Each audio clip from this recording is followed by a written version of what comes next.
नमस्कार दोस्तों, आप सभी को सेल के सीरीज में स्वागत है। आज हम लोग पढ़ेंगे लाइसोसोम के बारे में। इसके पहले जो भी इंपॉर्टेंट टॉपिक्स थे या कोशिका अंग थे उनके बारे में हम लोग पढ़ चुके हैं। इसके पहले गोल्गी काई के बारे में पढ़े, उससे हम लोग को पता चला कि जो भी इंपॉर्टेंट एंजाइम बनते हैं गोल्गी काई या माइटोकॉन्ड्रिया में, वो आगे जाकर के लाइसोसोम का रूप ले लेते हैं।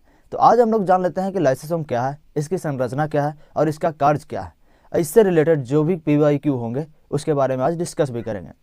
शुरू करते हैं लाइसोसोम के बारे में। लाइसोसोम कोशिका का आत्मघाती थैला है। इसके बारे में सिर्फ परिचय में यही जानिएगा कि इसका आत्मघाती थैली बोला जाता है, और क्योंकि यह कोशिका के अपशिष्ट पदार्थों और अनावश्यक जैविक अवयवों को नष्ट करता है। आपको यह पता चला होगा कि आत्मघाती का थैला क्यों कहते हैं, क्योंकि यह कोशिका के अंदर जो भी अपशिष्ट पदार्थ होता है जिसका कोई भी काम नहीं होता है उसको यह नष्ट करता है, और जैविक अवयवों को भी नष्ट करता है जो कोशिका को हानि पहुंचा सकते हैं। लाइसोसोम का खोज सबसे पहली बार 1955 में हुआ था। ये किसने किए थे? डी डेवे ने किए थे। वैज्ञानिक का नाम डी डेवे था। इनमें एसिड जो इनके अंदर एंजाइम होते हैं जिसके द्वारा ये पाचन करते हैं या क्लीन करते हैं कोशिका को, उस एंजाइम का नाम क्या है? एसिड हाइड्रोलास एंजाइम होते हैं। जो पीएच, इसका जो पीएच है एंजाइम का, वो 4.5 से 5 पर ये कार्य करते हैं। यदि लाइसोसोम की झिल्ली फट जाए, यदि झिल्ली ये फट जाए तो ये पूरा एंजाइम कोशिका में निकाल देता है और ये अपना ही कोशिका को पाचन कर लेता है। इसीलिए इसको सेल का आत्मनिवास बोलते हैं। आत्मविनाश मतलब अपने आप को ये खत्म कर लेता है। यह है इसका पिक्चर। इसके थ्रू आप समझ सकते हैं कि लाइसोसोम जो है वो कैसा दिखता है। लाइसोसोम का ये पिक्चर है। इसके अंदर देख सकते हैं कि गोल्गी काई से ये बेसिकल में परिवर्तन होता है, बेसिकल से एक लाइसोसोम में परिवर्तन होता है। यह एक झिल्ली है, मतलब कि एकल झिल्ली वाला है। कोशिका के अंदर जो भी झिल्ली होते हैं, जो भी कोशिका अंग होते हैं, उनमें से 2 ऐसे हैं जो दोहरी झिल्ली का होता है, बाकी सभी होते हैं एकल झिल्ली वाले। तो लाइसोसोम जो है वो एकल झिल्ली का है। इसके अंदर प्रोटीन है, ये छोटे छोटे कण जो दिख रहे हैं ये प्रोटीन है, और ये जो बड़े बड़े कण दिख रहे हैं ये एंजाइम है। गोल्गी काई में ज्यादातर प्रोटीन ही रहते थे, लेकिन एंजाइम ज्यादा होने के कारण ये लाइसोसोम में परिवर्तन हो जाता है। देखिए यहाँ पे जो बड़ा बड़ा कण दिख रहे हैं ये लाइसोसोम का एंजाइम है जो पाचन क्रियाओं में हेल्प करता है। यहाँ पे देखिए हम समझाएं अपना डायग्राम की मदद से कि गोल्गी काई जो है वो वेसिकल में परिवर्तन होता है और वेसिकल जो है वो लाइसोसोम में परिवर्तन हो जाता है। इसकी संरचना के बारे में देख लेते हैं। यह एक झिल्लीबद्ध कोशिका अंग है, मतलब एकल झिल्ली वाला है। इसके अंदर विभाजन एंजाइम मौजूद होते हैं जिन्हें हाइड्रोलिटिक एंजाइम बोलते हैं। ये एग्जाम के पॉइंट ऑफ व्यू से बहुत इंपॉर्टेंट है। ये इसमें पूछा जाता है कि लाइसोसोम के अंदर जो एंजाइम होते हैं उस एंजाइम का नाम क्या है, तो हाइड्रोलिटिक एंजाइम कहा जाता है। यह निर्माण गोल्गी निकाय के द्वारा होता है, ये हम पहले ही बता चुके हैं आप लोगों को।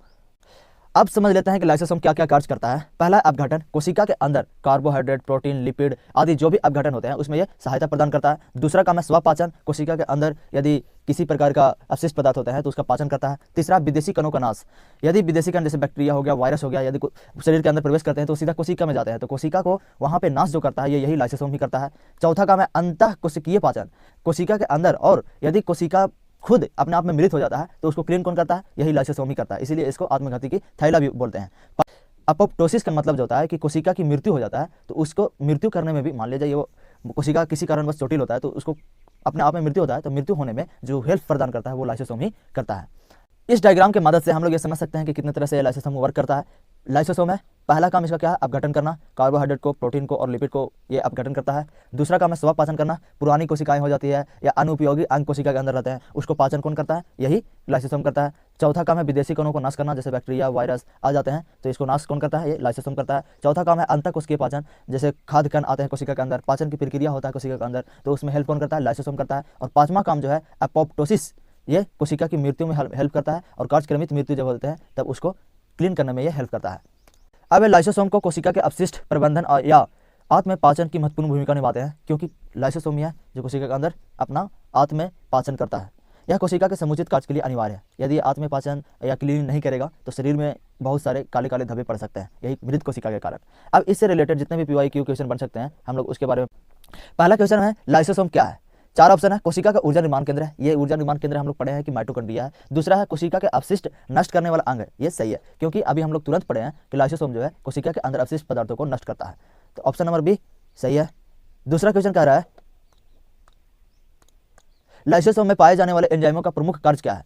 पहला ऊर्जा का उत्पादन करना, नहीं, ये तो माइटोकॉन्ड्रिया में काम होता है। दूसरा कोशिका का विभाजन, यह भी माइटोकॉन्ड्रिया के द्वारा ही होता है। तीसरा है पाचन और अपशिष्ट पदार्थों को नाश करना, यह सही है जो अभी तुरंत हम लोगों ने पढ़े। चौथा में प्रोटीन संश्लेषण, प्रोटीन संश्लेषण तो राइबोसोम में होता है।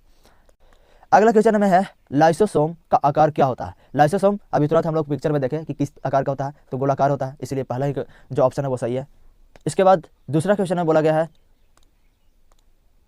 अगला क्वेश्चन में बोला गया है लाइसोसोम की खोज किसने की थी? अभी तुरंत हम लोग पढ़े डी डेवे 1955 में खोजे थे, तो जो डी डेवे, क्रिस्टले डी डेवे जो थे इन्होंने लाइसोसोम की खोज किए थे। लाइसोसोम के अंदर कौन से एंजाइम होते हैं? लाइसोसोम के अंदर एंजाइम अभी तुरंत हम लोग पढ़े हाइड्रोफिलिस के बारे में, लेकिन उसके अलावा यदि वो ऑप्शन में नहीं रहे तो उसके अलावा प्रोटीज, लाइपेज और कैटालेज जो है ये ऑप्शन सही होगा, क्योंकि इसके अंदर प्रोटीन भी रहते हैं और वसा का भी पाचन इसके अंदर होता है।